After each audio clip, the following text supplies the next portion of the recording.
கரூர் நாடாளுமன்ற தொகுதி மக்களின் பேரன்போடும் பேராதரவோடும் இரண்டாவது முறையாக நாடாளுமன்ற உறுப்பினராக தேர்ந்தெடுக்கப்பட்டு ஓராண்டு நிறைவடைவதையொட்டி ஓராண்டு செயல்பாட்டு அறிக்கை அதை வெளியிடலாம் அப்படின்னு இன்னைக்கு இங்க வேடசந்தூர்ல வெளியிடுறோம். இந்த விரிவான படிநாட்களுடன் கூடிய ஒரு செயல்பாட்டு அறிக்கையை இந்தியாலேயே ஒரு நாடாளுமன்ற உறுப்பினர் வெளியிடுவது இது முதல் முறை. அது செஞ்ச பணிகள் பத்தி நான் சொல்லிடுறேன். ஒன்றிய அரசாங்கத்தினுடைய அமைச்சர்கள் மற்றும் உயர் அதிகாரிகள் ஒரு 17 பேரை சந்திச்சு 96 கோரிக்கைகள் வச்சிருக்கோம். அதுல 29 கோரிக்கைகளை ஏத்திருக்காங்க. அதுல ரயில் சேவை மேம்பாலங்கள், அது ரயில்வே டிபார்ட்மெண்ட்ல 13 கோரிக்கைகள் ஏற்கப்பட்டிருக்கிறது. அதே போல கல்விக்கு ஒரு அதிக முயற்சி நம்ம பண்ணியிருக்கோம்.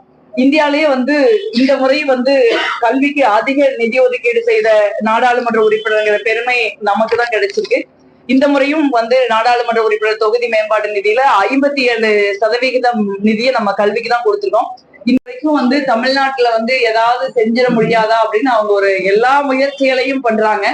அமலாக்கத்துறையில இருந்து ஆரம்பிச்சு கூட்டணி கட்சிகளை ஒரு கையை ஒடிக்கிற வேலை வரைக்கும் எல்லாமே செய்யறாங்க. அதனால RSS பாஜகங்கிறது எப்பவுமே கூட்டணி கட்சிகளை கபலீகரம் பண்ணிடும்.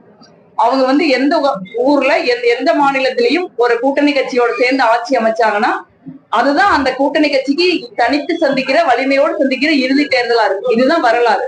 அது பாமகவா இருந்தாலும் சரி, அதிமுகவா இருந்தாலும் சரி, அவங்க பாஜக கூட்டணிக்கு போனாங்கன்னா அவங்க தனிப்பட்ட முறையில் ஒரு உறுதியா சந்திக்கிற இறுதியான தேர்தல் இதான்.